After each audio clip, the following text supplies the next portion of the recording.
할렐루야. 오늘 봉독하신 말씀대로 잠언서 25장 1절에서 28절까지 솔로몬의 잠언들 이런 말씀으로 은혜 나누시겠습니다.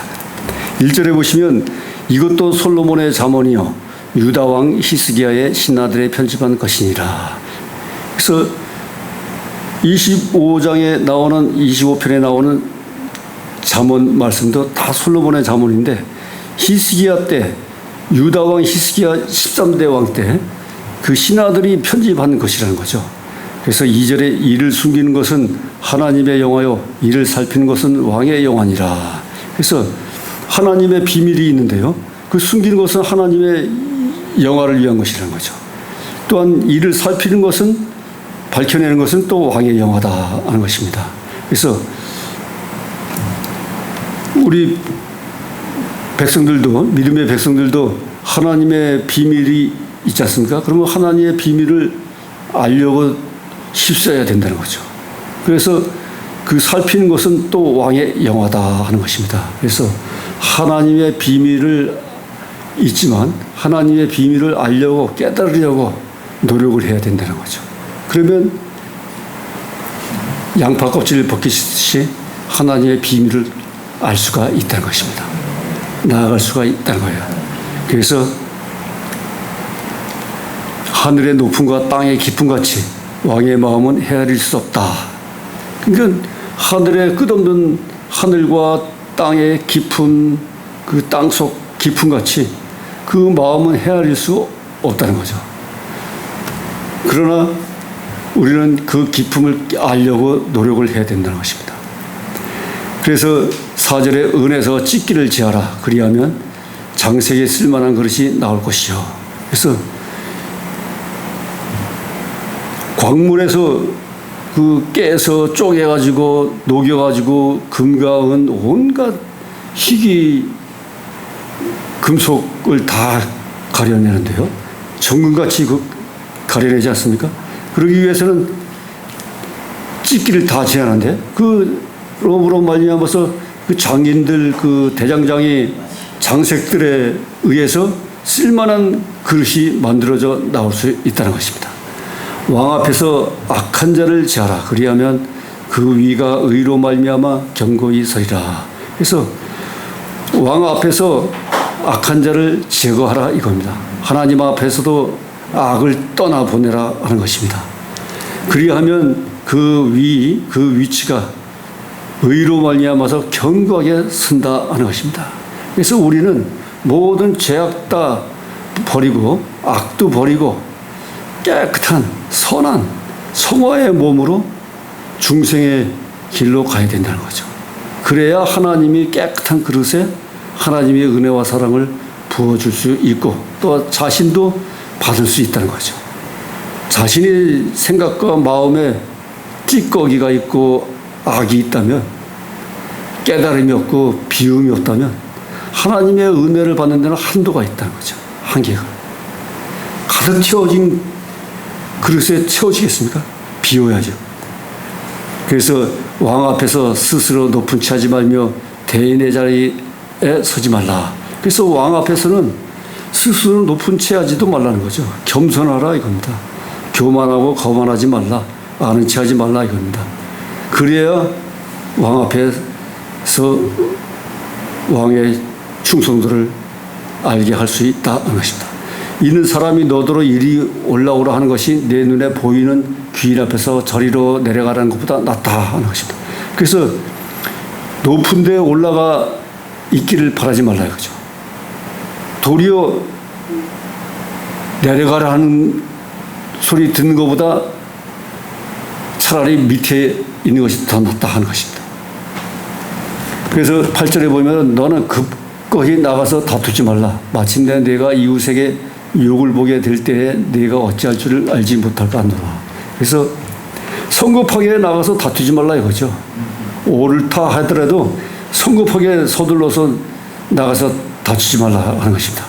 도리어 그 모습 행태 때문에 욕을 먹게 된다는 것이에요. 그래서 성급하지 말라 하는 것입니다. 너는 이웃과 다투거든 변론만 하고 남의 은밀한 일은 두술하지 말라. 또한 다툴 때 변론만 하고 상황 얘기만 해야지 은밀한 일까지 또 누설하지 말아야죠. 말하지 않을 것도 말해가지고 도리어 욕되게 한다는 거죠. 듣는 자가 너를 꾸짖을 터이여 또 수욕이 네게서 떠나지 아니할까 두려우니라. 왜냐하면 듣는 자가 너를 도리어 꾸짖는다는 거죠.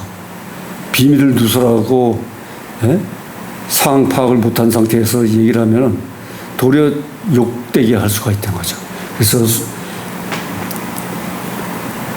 수욕이 네게서 떠나지 않을까 하느라. 그 악평이 너한테서 떠나지 않는다는 거죠. 경우에 합당한 말은 아로새긴 은쟁반의 금사아니라. 그래서 경우에 합당한 말만 하라는 겁니다. 그래야 은쟁반의 금구슬처럼 해결될 수 있다 한 것입니다. 슬기로운 자의 책망은 청정하는 귀의 금고리와 정금장신이라. 그래서 슬기롭게 대처하라 이겁니다. 슬기로운 자의 책망은 청정하는 귀의 금고리와 정금같이 귀하다 하는 것입니다. 슬기로운 자의 책망은 들으라, 훈계를 들으라 하는 것입니다. 그러나 미련한 자는 듣질 않죠. 근데 슬기롭고 지혜로운 자는 다 듣고 훈계를 받아들이는 거죠. 그래서 13절에 충성된 사자는 그를 보낸 이에게 마치 추수하는 날에 얼음냉수 같아서 능히 그 주인의 마음을 시원케 하느니라. 그래서 충성된 충성된 자는 그를 보낸 이에 마치 추수한 날에 얼음냉수 같아서 아주 시원하게 마음을 가질 수가 있다 하는 것입니다. 그래서 충성된 자가 되라, 슬기로운 자, 지혜로운 자가 되라는 것입니다. 14절에 선물한다고 거짓 자랑하는 자는 비 없는 구름과 바람 같으니라. 이 거짓으로 선물한다고 내준다고 이런 빈말은 오히려 구름과 바람 같다 이거죠. 그런 사람들 있죠. 어떻게 해주겠다고 아주 거창하게 얘기를 합니다. 그러나 속은 없죠. 빈말이죠. 자기도 그런 능력이 안 되는데 말만 그렇게 한다는 거죠. 15절에 오래 참으면 관원이 그 말을 용답하나니 부드러운 혀는 뼈를 깎느니라. 그래서 오래 참고 성급히 서둘지 않고 이랬을 때는 그 말을 용답 받을 수 있다는 거죠. 그러나 오래 참지 않고 성급하게 했을 때는 그 말을 용납하지도 못하고 설득하지도 못한다는 거죠. 그래서 부드러운 혀는 뼈를 깎느니라. 그래서 바위도 물이 계속 떨어지면 바위도 녹고 말이죠. 햇빛을 계속 돌덩이에 쬐니까 돌도 타더라고요. 그래서 부드러운 혀는 뼈까지 꺾는다 하는 것입니다. 너는 꿀을 만나거든 조카리만큼 먹으라. 과식함으로 토할까 두려우니라. 그래서 꿀은 달콤하고 맛이 있지 않습니까? 그러나 꿀을 만나고도 조카리만큼은 먹으라 이겁니다. 과식하면 토할까 두렵다 하는 것입니다. 좋은 것도 많이 받아들이면 나쁘게 된다는 것입니다. 맛있는 것도 많이 먹으면 배탈 나는 거죠. 너는 이웃집에 자주 다니지 말라. 그가 너를 싫어하며 미워할까 두려우니라. 이웃집에도 한두 번 가고 가끔 가는 게 낫죠. 매일 때마다 찾아가는 사람 있죠. 밥 먹을 때쯤 되면 찾아오는 사람이 있어요. 밥 한 그릇 얻어 먹으려고 하는. 예전에는 그런 시대가 있었어요. 꼭 밥 먹을 때 되면 밥상 차려놓으면 손님이 와. 그러면 밥 같이 먹자고 할 그런 경우가 있더라고요. 근데 이 성경 말씀에도 있네. 너는 이웃집에 자주 가지 말라. 그가 너를 싫어하며 미워할까 두려우니라. 그래서 그전에도 보면은 밥때 돼가지고 오면은 밥을 상 밑에 내려놓기도 하고 감추기도 하는 걸 보게 됐는데요. 18절에 그 이웃을 쳐서 거짓 증거하는 사람은 방망이요, 칼이요, 뾰족한 살인이라. 이 거짓 증거하지 말라는 거죠. 하나님의 거짓 증거하지 말라는 것이 아주 하나님의 말씀입니다. 제일 싫어하는 말씀입니다. 환난 날에 진실치 못한 자를 의뢰하는 의뢰는 부러진 이와 이걸된 발 같으리라. 환난 날에 진실치 못한 자를 또 변호서게 하고 말이죠. 의뢰하면은 위골이 된다 이거죠. 뼈가 으러진다 이거. 마음이 상한 자에게 노래하는 것은 추운 날의 옷을 벗은 것 같고 소다 위에 초를 부은 것 같으니라. 또 마음이 상한 자에게 노래하는 것은 또 옳지 않다는 거죠. 장사날에 뭐 찬양을 듣고 말이죠. 틀고 뭐 듣고 예? 웃고 이러면 안 좋다는 거죠. 마음이 상해 있는데 옆에서 노래하고 웃고 하고 그 비웃는 것 뿐이 더 되겠어요? 그 추운 날에 옷을 벗고 소다 위에 부은 것 같다 이겁니다.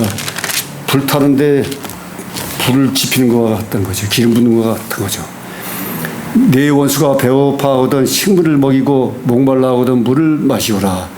내 원수가 배고파하거든 식물을 먹이고 목말라하거든 물을 마시오라. 원수까지 사랑하라는 말씀도 있습니다. 그래서 원수가 배고파하거든 적군에게도 물을 마시게 하고 뭐 밥을 음식을 주기도 하죠. 적군에게도. 또 치료도 해주고. 전쟁터에서 적군이 쓰러져서 죽으려고 그러면 이송해가지고 치료도 해줍니다. 포로로 잡아가지고.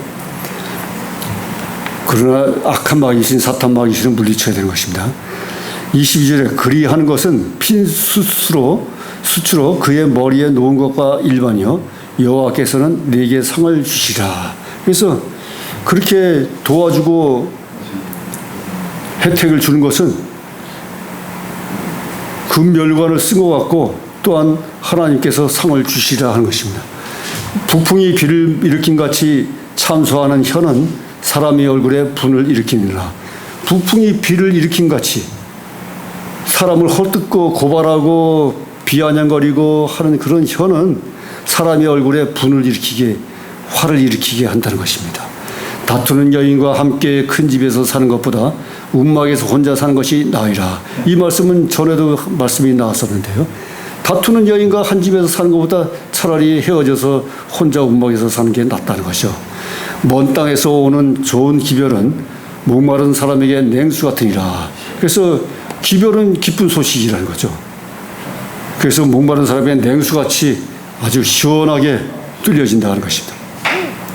의인이 악인 앞에 굴복하는 것은 우물의 흐러짐과 샘이 더러워진 같으니라. 그래서 의인은 악인 앞에서 굴복할 필요가 없다는 거죠. 지금 세상에 지금 부정과 불의가 판을 치고 있는데 거기에 굴복하고 무릎 꿇고 거기에 들어가서는 안 된다는 거죠. 오히려 우물이 흐려지고 샘이 더러워진다는 것입니다.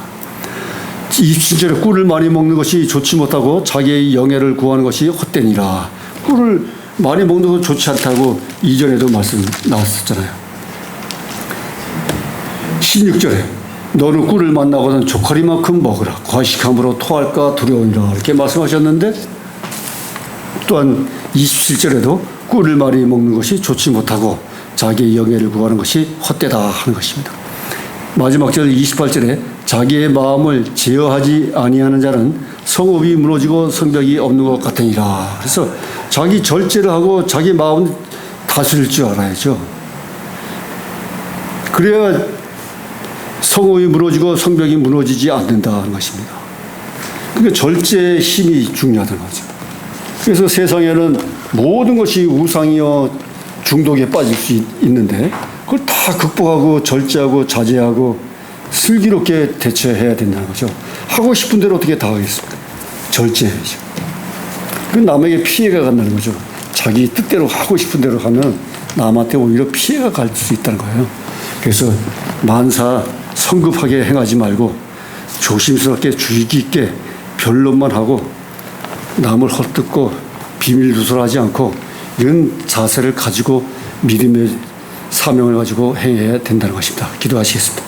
하나님 아버지 감사합니다. 우리들이 세상에 살아갈 때 모두가 선하고 착한 백성이지만 또한 악한 세력들이 있습니다.